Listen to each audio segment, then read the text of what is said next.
ദീപയുടെ വീട്ടിൽ സ്വർണം കാണാൻ പോയി വന്നതിന് ശേഷമുള്ള രാഗിണിയുടെ സംസാരത്തിൽ സന്തോഷിക്കുകയാണ് ജയലാൽ.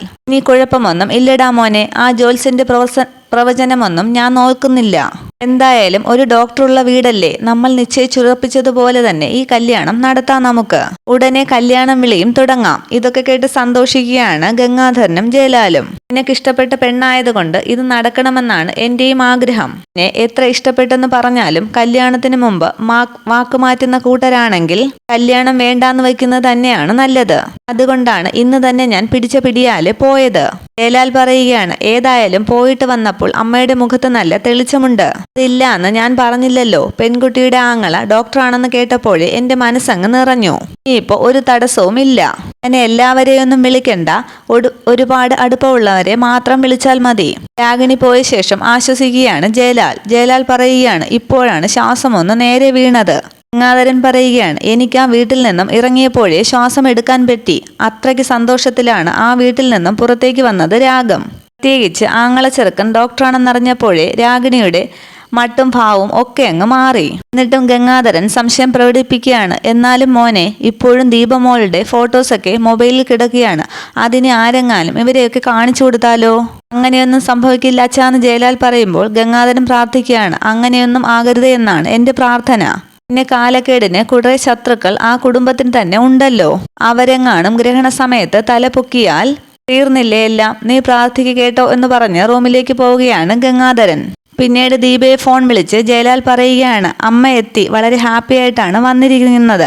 ദീപ പറയുകയാണ്, ഞാൻ ലാലേട്ടന്റെ കോള് പ്രതീക്ഷിച്ചിരിക്കുകയായിരുന്നു. സ്വർണ്ണമൊക്കെ കണ്ടല്ലോ, 101 പവനും ഉണ്ടായിരുന്നു. അതിന്റെ സന്തോഷത്തിലായിരിക്കും അമ്മ. ജയലാൽ പറയുകയാണ്, അത് മാത്രമല്ല, ദീപയുടെ ചേട്ടനൊരു ഡോക്ടറാണെന്നറിഞ്ഞതും അമ്മയ്ക്ക് വലിയ സന്തോഷമായിട്ടുണ്ട്. ഇനി തടസ്സങ്ങളൊന്നുമില്ല. ദീപയ്ക്കുണ്ടായ അത്യാഹിതം അറിയാതിരുന്നാൽ എല്ലാം ഓക്കെ. പിന്നീട് ദീപയെ കാണണമെന്ന് പറയുകയാണ് ജയലാൽ. ദീപ ചോദിക്കുകയാണ്, എനിക്കും കാണണമെന്നുണ്ട്, പക്ഷെ അമ്മ സമ്മതിക്കില്ലല്ലോ. അത്രയ്ക്ക് റിസ്ക് എടുത്തൊന്നും നമുക്ക് കാണണ്ട. ദീപ പറയുകയാണ്, ഇക്ബാൽ ഡോക്ടറിനോടാണ് നമുക്ക് നന്ദി പറയേണ്ടത്. 51 പവൻ കൃത്യസമയത്ത് എത്തിച്ചില്ലായിരുന്നെങ്കിൽ എല്ലാം പാളിപ്പോയേനെ. ഞാനും ഇക്ബാൽ ഡോക്ടറും എൻ്റെ ഏട്ടൻ ഹരിയേട്ടനും ഒക്കെ ഈ ബന്ധം നടക്കണമെന്ന് ആത്മാർത്ഥമായിട്ട് ആഗ്രഹിക്കുന്നവരാണ്. അതുകൊണ്ട് ഒരാൾ അല്ലെങ്കിൽ മറ്റൊരാൾ നമ്മൾ രണ്ടുപേരും ഒന്നാകാൻ വേണ്ടി എന്തും ചെയ്യും. അതുകൊണ്ട് എൻ്റെ ദീപക്കുട്ടി ആത്മവിശ്വാസത്തോടെ ഇരിക്കുക. പിന്നീട് കാണിക്കുന്നത് ഹരിയെയും പൂജയുമാണ്. ഹരി പറയുകയാണ്, എന്തായാലും ആ ബന്ധം നടക്കും. 100 പവനും റെഡിയാക്കി എന്നാണ് ജയലാൽ വിളിച്ചപ്പോൾ പറഞ്ഞത്. കല്യാണം കഴിഞ്ഞിട്ട് എന്തു പ്രയോജനമാ ഹരിയേട്ടാ? കല്യാണം കഴിഞ്ഞ ശേഷം റീത്തുമായിട്ടായിരിക്കില്ലേ അമ്മായിയമ്മ മരുമോളെ സ്വീകരിക്കുന്നത്? അതൊരു പാവം കൊച്ചാണെന്നാണ് ജയൻ വിളിച്ചപ്പോൾ പറഞ്ഞത്. പൂജ പറയുകയാണ്, എത്ര പാവമായാലും നിങ്ങളുടെ അമ്മയ്ക്കൊപ്പമല്ലേ ജീവിക്കേണ്ടത്? അവർ പരോള് കഴിഞ്ഞ് പൊയ്ക്കഴിഞ്ഞാൽ കുറച്ചു നാളത്തേക്ക് കുഴപ്പമില്ല. ജയിലിൽ നിന്നും സ്ഥിരമായിട്ട് വന്നു കഴിഞ്ഞാലാണ് കഥ മാറാൻ പോകുന്നത്. ഹരി ചോദിക്കുകയാണ്, അതുകൊണ്ട് എൻ്റെ അമ്മ ജയിലിൽ നിന്നും തിരിച്ചു വരരുതെന്ന് ഞാൻ ആഗ്രഹിക്കണോ? അങ്ങനെ ഞാൻ പറഞ്ഞു. ജയിലിൽ നിന്നും വന്നു കഴിഞ്ഞാൽ ക്രിമിനലുകളെ പോലെ പെരുമാറാൻ പാടില്ല. അതേ സ്വഭാവം ഒരുപോലെ പകർത്തുന്ന 2 കൂടി നിങ്ങളെ വീട്ടിലുണ്ട്. നിങ്ങളുടെ അനിയത്തിമാര് ഒരുത്തിയെ കല്യാണം കഴിച്ചു വിട്ടിട്ടും അവൾ ഏതു നേരവും അവിടെ തന്നെയാണ്.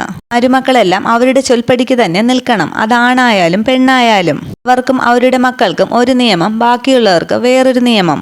പറയുകയാണ്, ഇനിയിപ്പോ അമ്മയെ തിരുത്താനൊന്നും പറ്റത്തില്ലല്ലോ. എങ്ങനെ കല്യാണത്തിന് പോകുമെന്നാണ് ഞാനിപ്പോൾ ചിന്തിക്കുന്നത്. വെറുതെ സാഹസമൊന്നും കാണിക്കാതിരിക്കുന്നതാണ് നല്ലത്. ഹരിയേട്ടൻ അവിടെ ചെന്നാൽ അവരെങ്ങനെയെങ്കിലും തല്ലിയിറക്കും. അവസാനം അവിടെ നിന്ന് നാണം കെട്ട് തിരിച്ചു വരേണ്ടി വരും. സങ്കടത്തോടെ ഹരി പറയുകയാണ്, എന്നാലും ജയന്റെ കല്യാണം കാണാതിരിക്കുന്നത് വലിയ സങ്കടമാണ്. പൂജ പറയുകയാണ്, അവന് കൊടുക്കാനുള്ളത് എന്താന്ന് വെച്ചാൽ കൊടുക്കണം, അമ്മ അറിയാതെ. അല്ലാതെ കല്യാണത്തിന് പോണമെന്നൊന്നും ഞാൻ പറയില്ല. എന്താ അവന് കൊടുക്കേണ്ടതെന്ന് ഹരി ചോദിക്കുമ്പോൾ പൂജ പറയുകയാണ്, എന്ത് വേണമെങ്കിലും കൊടുത്തോ, ഞാൻ അതിനൊന്നും എതിരല്ല. അവനിപ്പോ പണത്തിന്റെ ആവശ്യമൊന്നുമില്ല. പിന്നെ സ്വർണമായിട്ട് കുട്ടിക്ക് എന്തെങ്കിലും കൊടുക്കാം. അത് നമുക്ക് ഒന്നിച്ചു പോയി വാങ്ങിക്കാം എന്ന് പറയുകയാണ് പൂജ. പിന്നീട് ജഗനെ പറ്റി ചിന്തിച്ച് അങ്ങോട്ടും ഇങ്ങോട്ടും നടക്കുകയാണ് റൂമിൽ ദിയ മനസ്സിൽ കരുതുകയാണ്, ഞാൻ എന്തിനാ എപ്പോഴും അയാളെ പറ്റി ചിന്തിക്കുന്നത്? അയാൾ വിളിക്കാനായിട്ട് ഞാൻ എന്തിനാ കാത്തിരിക്കുന്നത്? നേരം ദിയയുടെ ഫോണില് ബൽശബ്ദം കേട്ട് ജഗൻ ആണെന്ന് കരുതി പെട്ടെന്ന് നോക്കുകയാണ് ദിയ. പക്ഷെ അത് ദിയയുടെ ഒരു കൂട്ടുകാരിയായിരുന്നു. പിന്നീട് കണ്ണാടി നോക്കി ദിയ ചിന്തിക്കുകയാണ്, ഞാൻ എന്തിനാ ഇയാളുടെ വിളിക്ക് വേണ്ടി കാത്തിരിക്കുന്നത്? ഇയാൾ എൻ്റെ ആരാ? ഞാൻ എൻ്റെ ജീവിതത്തിൽ ആർക്കെങ്കിലും വേണ്ടി കാത്തിരിക്കുന്നുണ്ടോ ഒരാളുടെ ശബ്ദം കേൾക്കാനായി? അന്നേരം ജഗന്റെ റൂമിൽ ബിനു പൊറോട്ടയൊക്കെ കൊണ്ടുവച്ചിട്ട് പറയുകയാണ്, അണ്ണ വന്നേ, നല്ല പൊറോട്ടയും മട്ടനുമുണ്ട്, നമുക്കൊരു പിടി പിടിക്കാം. എനിക്ക് വേണ്ടടാന്ന് ജഗൻ പറയുമ്പോൾ ബിനു ചോദിക്കുകയാണ്, അതെന്താ വേണ്ടാത്തത്? ഇപ്പോൾ മൊത്തത്തിലുള്ള സന്തോഷം പോയിക്കൊണ്ടിരിക്കുകയാണ്. ഇപ്പോൾ നമ്മൾ പുറത്തേക്ക് പോയി ചുറ്റിയടിച്ചുകൊണ്ടിരിക്കേണ്ടതാണ്. ഇപ്പോൾ അങ്ങനെ ഒന്നുമില്ല. ഇത് വെളിയിലോട്ടൊന്നും ഇറങ്ങത്തില്ല എന്ന് കരുതിയിട്ടാണ് ഞാൻ ഭക്ഷണം ഇങ്ങോട്ട് മേടിച്ചുകൊണ്ട് വന്നത്. അപ്പോൾ അതും വേണ്ടായോ? വിശപ്പില്ലെന്ന് ജഗൻ പറയുമ്പോൾ ബിനു പറയുകയാണ്, വിശപ്പില്ലാത്തതിൻ്റെ കാര്യമൊക്കെ എനിക്കറിയാം. അതുണ്ടാകാനുള്ള മരുന്ന് ഞാൻ പറഞ്ഞു തന്നതല്ലേ. ഇന്നെന്ത് പറ്റി? ചേച്ചി വിളിച്ചില്ലേ? ജഗൻ പറയുകയാണ്, ഇല്ലടാ, അവൾ വിളിച്ചില്ല. അതുകൊണ്ടൊരു സുഖവുമില്ല. അവൾ വിളിച്ചുകൊണ്ടിരുന്നപ്പോഴൊക്കെ ഞാനല്ലേ എടുക്കാതിരുന്നത്? ബിനു പറയുകയാണ്, ഇതൊക്കെ ഞാൻ മുമ്പേ പറഞ്ഞതല്ലേ. ചേച്ചി എങ്ങനെ വിളിച്ചുകൊണ്ടിരിക്കും, അണ്ണൻ എടുക്കാതിരിക്കും. പിന്നീട് ചേച്ചി വിളിക്കാതാകും. പിന്നെ നമ്മൾ അങ്ങോട്ട് വിളിച്ചാലും എടുക്കത്തില്ല. വിവരമുള്ളവർ പറഞ്ഞു തരുമ്പോഴേ അത് കേൾക്കണം, അല്ലാതെ ബലം പിടിച്ചോണ്ടിരിക്കരുത്. ആ ചേച്ചി ഇപ്പോൾ ഞാൻ കണ്ടിരുന്നെങ്കിലേ ഒരു കൈ കൊടുത്തേനെ. ഇനി ചേച്ചി വിളിക്കണമെങ്കിലേ അണ്ണൻ പ്രാർത്ഥിക്കണം. ദേഷ്യപ്പെട്ട് തലയണ ജഗൻ ദൂരേക്ക് എറിയുമ്പോൾ ബിനു പറയുകയാണ്, അതെ, ഇനി ഇതിൽ കൂടുതലും ദേഷ്യം വരും. ഇനി മൊബൈലൊക്കെ എടുത്തെറിയും. ഇതുണ്ടാകാതിരിക്കാൻ വേണ്ടിയാണ് ഞാൻ പറയാനുള്ള കാര്യങ്ങളൊക്കെ നേരത്തെ പറഞ്ഞത്. ജഗൻ പറയുകയാണ്, വിളിക്കുന്നില്ലെങ്കിൽ വിളിക്കണ്ട. കുറച്ച് ദിവസം കഴിയുമ്പോഴേ എല്ലാം അങ്ങ് മറക്കാൻ പറ്റും. ഇനി ചോദിക്കുകയാണ്, അണ്ണാ, ഞാനൊരു സംശയം ചോദിക്കട്ടെ? ഇനി ചേച്ചി വിളിക്കുന്നത് എന്തെങ്കിലും ആപത്തുണ്ടായിട്ടാണെങ്കിലോ, രക്ഷിക്കാനാണെന്ന് പറയാനാണെങ്കിലോ, ചേച്ചിക്കും കുടുംബത്തിനും എന്തെങ്കിലും ആപത്ത് സംഭവിച്ചാൽ അണ്ണനത് സഹിക്കാൻ പറ്റുമോ? ഞാൻ പറയുകയാണ്, എങ്കിൽ പിന്നെ ഞാൻ ആലോചിച്ച് നിൽക്കില്ല. ഞാൻ പാഞ്ഞവിടേക്ക് ചെല്ലും. അച്ഛനെയും മോനെയും കെട്ടിയിട്ടടിക്കും ഞാൻ. എങ്കിലേ ഇനി ചേച്ചി വിളിക്കുമ്പോൾ അണ്ണൻ എടുക്കണം. എടുക്കാതിരിക്കുന്നത് തീരെ മോശമാണ്. ഇനി വിളിക്കട്ടെ, അന്നേരം എടുക്കാമെന്ന് പറയുകയാണ് ജഗൻ. അങ്ങനെ ഒരു തീരുമാനത്തിൽ നമ്മൾ എത്തുമ്പോഴായിരിക്കും അവരുടെ വിളി അവസാനിപ്പിക്കുന്നത്. എനിക്ക് അണ്ണനോട് തർക്കിക്കാനൊന്നും വയ്യ. അണ്ണൻ കഴിക്കുന്നോ ഇല്ലയോ? നീ കഴിച്ചോളാൻ പറയുമ്പോൾ ബിനു ചോദിക്കുകയാണ്, അണ്ണൻ വിശന്നിരിക്കുമ്പോൾ ഞാൻ കഴിക്കുമോ? ഒരു കാര്യം ചെയ്യാം, ഇതങ്ങ് കളഞ്ഞേക്കാം എന്ന് പറഞ്ഞ് കവർ എടുക്കുമ്പോൾ ജഗൻ പറയുകയാണ്, വേണ്ട, വാ നമുക്ക് കഴിക്കാം. പിന്നീട് ജയലാലിനോട് സംസാരിക്കുകയാണ് പൂജ. വലിയൊരു പുലിമടയിലേക്കാണ് നീ ഒരു പെൺകൊച്ചിനെ കല്യാണം കഴിച്ചുകൊണ്ട് വരാൻ പോകുന്നത്. അതിന്റെ കൂടെ ആ കൊച്ചിന്റെ ഫാമിലിക്കും പുറത്തുനിന്ന് ശത്രുക്കളുണ്ടെന്ന് പറയുമ്പോൾ എന്തോ ഒരു പേടി പോലെ. ഞാൻ പേടിച്ചാ പോരെ ഏട്ടത്തി എന്ന് ജയലാൽ ചോദിക്കുമ്പോൾ പൂജ ചോദിക്കുകയാണ്, പിന്നെ ഞങ്ങളും പേടിക്കണ്ടേ? നിനക്കൊരു ആപത്ത് വരുമ്പോൾ നമ്മളും അത് സഹിക്കണ്ടേ? നിന്റെ അമ്മയ്ക്ക് എന്നോട് സ്നേഹമില്ലാന്ന് കരുതി ഞങ്ങൾക്ക് നിന്നോടൊരു സ്നേഹക്കുറവുമില്ല. നിനക്ക് തല്ല് കിട്ടി അന്ന് ഹോസ്പിറ്റലിലാണെന്ന് അറിഞ്ഞപ്പോൾ ഞാനും ഹരിയേട്ടനും ഉറങ്ങിയിട്ടില്ല. ഏട്ടത്തിക്കും ഏട്ടനും ദീപയെ കാണണ്ടേ? പൂജ പറയുകയാണ്, റിസ്ക് എടുത്ത് നീ കാണിക്കുകയൊന്നും വേണ്ട. ഏട്ടത്തെയും ഏട്ടനെയും കുറിച്ച് ഞാൻ ദീപയോട് പറഞ്ഞപ്പോൾ അയാൾ കാണാനൊരു താല്പര്യം പ്രകടിപ്പിച്ചായിരുന്നു. പറഞ്ഞു കേട്ടെടുത്തോളം നല്ല പെൺകുട്ടിയാണ്, നല്ല കുടുംബക്കാരും. പിന്നീട് ദീപയ്ക്കുണ്ടായ ചതികളൊക്കെ അമ്മ അറിഞ്ഞാൽ ഈ കല്യാണം മുടങ്ങില്ലേന്ന് പൂജ ചോദിക്കുമ്പോൾ ജയലാൽ പറയുകയാണ്, അങ്ങനെ വല്ലതും സംഭവിക്കുകയാണെങ്കിൽ ദീപയെ ഞാൻ രജിസ്റ്റർ മാരേജ് ചെയ്യും. അതിനൊക്കെയുള്ള ധൈര്യമൊക്കെ നിനക്കുണ്ടോ എന്ന് ചോദിക്കുമ്പോൾ അതൊക്കെ ഉണ്ട്. പിന്നെ ഏതെങ്കിലും ഒരു അമ്പലത്തിൽ വെച്ച് ഞാനൊരു താലിയങ്ങ് കിട്ടും. ഞാനൊരു കല്യാണം കഴിക്കുന്നുണ്ടെങ്കിൽ അത് ദീപയെ മാത്രമായിരിക്കുമെന്ന് ജയലാൽ പൂജയോട് പറയുകയാണ്. അമ്മ സമ്മതിച്ചില്ല എന്നുണ്ടെങ്കിൽ ഞാൻ ദീപയെ രഹസ്യമായിട്ട് കല്യാണം കഴിച്ച് എൻ്റെ ഷോറൂമിനടുത്ത് തന്നെ താമസിപ്പിക്കും.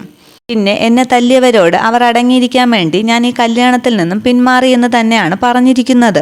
അന്നേരം അവരുടെ ശല്യങ്ങളൊന്നും ഉണ്ടാകില്ലല്ലോ. പിന്നീട് സദാനന്ദന്റെ വീട്ടിൽ പുറത്തേക്ക് ഇറങ്ങുന്ന കാർത്തിയോട് സദാനന്ദൻ ചോദിക്കുകയാണ്, എങ്ങോട്ട് പോവുകയാണ്? ഇവിടെ ഇങ്ങനെ മുറിക്കകത്ത് കുത്തിപ്പിടിച്ചിരിക്കാൻ വയ്യ, പുറത്തൊക്കെ ഒന്ന് ചുറ്റിക്കറങ്ങിയിട്ട് വരാം. സദാനന്ദൻ പറയുകയാണ്, പരോള് കഴിയുന്നവരെ ഇതിനകത്ത് ഇരിക്കുന്നതായിരിക്കും നല്ലത്. നിന്റെ ശരീരമൊന്നും ശരിയല്ല, അതുകൊണ്ടാണ് ഞാനീ പറയുന്നത്. അതൊക്കെ ശരിയാഴ്ച വൈദ്യശാലയിൽ പോയിട്ട് വന്നപ്പോൾ ഒക്കെ ശരിയായിട്ടുണ്ട്. എന്നാ പിന്നെ അങ്ങോട്ട് ചെന്നുകൊണ്ട് ബാക്കിയും കൂടി അവനങ്ങ് തരും. പിന്നെ സ്ഥിരമായിട്ട് ഇതിനകത്ത് തന്നെ ഇരിക്കാം. ദേഷ്യപ്പെട്ട് നിൽക്കുന്ന കാർത്തിയോട് സദാനന്ദൻ പറയുകയാണ്, എടാ, ഞാനും ഇപ്പോൾ അധികമൊന്നും പുറത്തേക്കൊന്നും പോകാറില്ല. നമുക്കൊരുപാട് സ്ഥാപനങ്ങളുണ്ട്, ബാറുണ്ട്, കള്ളുഷാപ്പുണ്ട്. എല്ലായിടത്തും ഞാനിപ്പോൾ ജോലിക്കാരെയാണ് പറഞ്ഞു വിടുന്നത്. കാരണം എനിക്ക് ആരുടെയും മുഖത്ത് നോക്കാൻ വയ്യ, അത്രയ്ക്ക് നാണക്കേടാണ്. 20 വർഷമായിട്ട് എൻ്റെ മുഖത്ത് നോക്കി ആരും അനാവശ്യം പറഞ്ഞിട്ടില്ല, ിന് പോലും വന്നിട്ടില്ല. അങ്ങനെയുള്ളപ്പോഴാണ് എന്നെയും നിന്നെയും ഒക്കെ വഴിയിൽ നിന്നും വന്ന ഒരുത്തൻ തല്ലിയിട്ട് പോയത്. ദേഷ്യത്തോടെ കാർത്തി പറയുകയാണ്, എന്നെ തല്ലിയതിനേക്കാളും വേദനയുണ്ട് അച്ഛനെ അവൻ തല്ലിയതിന്. ഒരുത്തൻ വഴക്കിനായി തുനിഞ്ഞിറങ്ങിയാൽ പിന്നെ അത് നടന്നിരിക്കും. നമ്മൾ എത്ര എണ്ണത്തിന് തട്ടിയിരിക്കുന്നു, അതൊന്നും വന്നില്ലല്ലോ. പക്ഷേ ഇതേ ഇപ്പോൾ ഒരുത്തൻ തുനിഞ്ഞിറങ്ങിയിരിക്കുകയാണ്. എനിക്ക് ഓർമ്മ വന്നതിന് ശേഷം അച്ഛൻ ഇങ്ങനെ ഒരുത്തനെ ഭയപ്പെടുന്നത് ആദ്യമായിട്ടാണ്. അവനെക്കുറിച്ച് ഞാൻ കൂടുതൽ അന്വേഷിച്ചു. പോലീസുകാർക്കും ഗുണ്ടകൾക്കുമൊക്കെ അവനെ ഭയങ്കര പേടിയാണ്. വച്ചാൽ പോലും തുളച്ചു കയറാത്ത ശരീരമാണ് അവൻ്റെതെന്നാണ് എല്ലാവരും പറയുന്നത്. ഉള്ളു മുഴുവൻ ഉരുക്കാണ്. ശത്രുക്കളെ ഇങ്ങനെ പുകഴ്ത്താതെ അച്ഛാന്ന് കാർത്തി പറയുമ്പോൾ സദാനന്ദൻ പറയുകയാണ്, പുകഴ്ത്തിയതല്ല, സത്യം പറഞ്ഞതാണ്. എനിക്കവന്റെ തല്ല് കൊണ്ടതാണല്ലോ, അതുകൊണ്ട് ആരും എന്നെ ഒന്നും പറഞ്ഞു മനസ്സിലാക്കി തരണ്ട. കാർത്തി പറയുകയാണ്, തല്ലുന്നെങ്കിൽ തല്ലട്ടെ അച്ഛാ, പക്ഷേ ഏതു നേരവും ഇങ്ങനെ അകത്തിരിക്കാൻ എനിക്ക് പറ്റത്തില്ല. അച്ഛനെന്ന് ആലോചിക്ക്, അവനെ എങ്ങനെ കൊല്ലാൻ പറ്റുമെന്ന്. പരോള് കഴിഞ്ഞ് ജയിലിലേക്ക് പോകുന്നതിന് മുമ്പ് അങ്ങനെ ഒരു കാഴ്ച കാണണം എനിക്ക്. സദാനന്ദൻ പറയുകയാണ്, മിക്കവാറും മറിച്ചായിരിക്കും സംഭവിക്കാൻ പോകുന്നത്. നീ തുനിഞ്ഞിറങ്ങിയാൽ നിന്റെ കർമ്മം അവൻ എന്നെ കൊണ്ട് ചെയ്യിക്കും. പറഞ്ഞില്ല എന്ന് വേണ്ടാന്ന് പറയുമ്പോൾ കാർത്തി പറയുകയാണ്, അങ്ങനെയാണ് വിധിയെങ്കിൽ അങ്ങനെ തന്നെ നടക്കട്ടെ അച്ഛാ. അത്രയും പറഞ്ഞ് പുറത്തേക്ക് പോവുകയാണ് കാർത്തി. പിന്നീട് വഴിയരികിൽ ജയലാലിനെ കാത്തു നിൽക്കുന്ന ദീപയുടെ അടുത്തേക്ക് എത്തുകയാണ് ജയലാൽ. ജയലാൽ ചോദിക്കുകയാണ്, കുറെ നേരമായോ വന്നിട്ട്? അതെ, കുറച്ചു നേരമായി. എങ്ങനെയുണ്ട് ലാലേട്ടാ ഇപ്പോൾ? അത് നമ്മൾ എപ്പോഴും ഫോണിൽ സംസാരിക്കുന്നതല്ലേ? ദീപ പറയുകയാണ്, എന്നാലും ഹോസ്പിറ്റലിൽ നിന്ന് ഡിസ്ചാർജ് ആയ ശേഷം നമ്മൾ ആദ്യമായി കാണുകയല്ലേ? ജയലാൽ പറയുകയാണ്, ഇനിയിപ്പോ അധികം കാണുന്നതൊന്നും നല്ലതല്ല, കല്യാണം കഴിയുന്നത് വരെ. ചിലരൊക്കെ ഞാൻ ദീപയെ വിട്ടുകളഞ്ഞു എന്നാണ് വിശ്വസിച്ചിരിക്കുന്നത്. ഇനിയിപ്പോ കാര്യങ്ങൾ അങ്ങനെയല്ല എന്നറിഞ്ഞാൽ അവർക്കൊക്കെ നിരാശയാകും. ദീപ വിഷമിക്കുകയാണ്, എന്നാലും ഞാൻ കാരണമല്ലേ ലാലേട്ടന് തല്ലുകൊള്ളേണ്ടി വന്നത്? നമ്മുടെ ജാതകത്തിൽ തല്ലുകൊള്ളാനും ജയിലിൽ കിടക്കാനുമൊക്കെ യോഗമുണ്ടെങ്കിൽ അത് സംഭവിച്ചേ പറ്റൂ ദീപേ. ഇവിടെ നമുക്ക് അധികം സംസാരിച്ചു നിൽക്കണ്ട, വാ വണ്ടിയിൽ കയറെന്ന് പറയുകയാണ് ജയലാൽ. കാറിൽ കയറിയ ശേഷം എങ്ങോട്ടാണ് പോകുന്നതെന്ന് ദീപ ചോദിക്കുമ്പോൾ ജയലാൽ പറയുകയാണ്, എങ്ങോട്ടെങ്കിലും പോയി കുറച്ചു സമയം ദീപയോട് സ്വസ്ഥമായിട്ടൊന്ന് സംസാരിക്കണം. അമ്മയുടെ സ്വഭാവം അറിയാമല്ലോ, കെട്ടാൻ പോകുന്ന പെണ്ണുമായി അധികം കറക്കമൊന്നും വേണ്ടാന്നാണ് അമ്മയുടെ ഓർഡർ. ഞാൻ പേരുദോഷം കേൾപ്പിച്ച പെൺകുട്ടിയാണെന്നറിഞ്ഞ ശേഷം അമ്മ കൂടുതൽ അന്വേഷണം വല്ലതും നടത്തിയോ? ഭാഗ്യത്തിനില്ല. എനിക്ക് ദീപയെ ഒരുപാട് ഇഷ്ടമാണെന്ന് അമ്മയ്ക്ക് മനസ്സിലായി. പിന്നെ സ്വർണം ഉൾപ്പെടെ അമ്മ പറഞ്ഞതെല്ലാം കണ്ട് തൃപ്തിപ്പെടുകയും ചെയ്തു. ദീപ പറയുകയാണ്, സമയത്ത് അതൊക്കെ കിട്ടിയത് തന്നെ വലിയ ഭാഗ്യം. ആദ്യം ലാലേട്ടൻ സഹായിച്ചു, പിന്നീട് ഡോക്ടറും. ജയലാൽ ചോദിക്കുകയാണ്, ഡോക്ടർക്കിനി ആഭരണങ്ങളൊക്കെ തിരിച്ചു കൊടുക്കണ്ടേ? ദീപ പറയുകയാണ്, ഉറപ്പായിട്ടും കൊടുക്കണം. അമ്മ ഇനി അതൊക്കെ എവിടുന്ന് കണ്ടെത്തുമെന്നാണ് എൻ്റെ പേടി. ഇത്രയുമാണ് നാളത്തെ എപ്പിസോഡ് വിശേഷങ്ങൾ. Okay, thank you.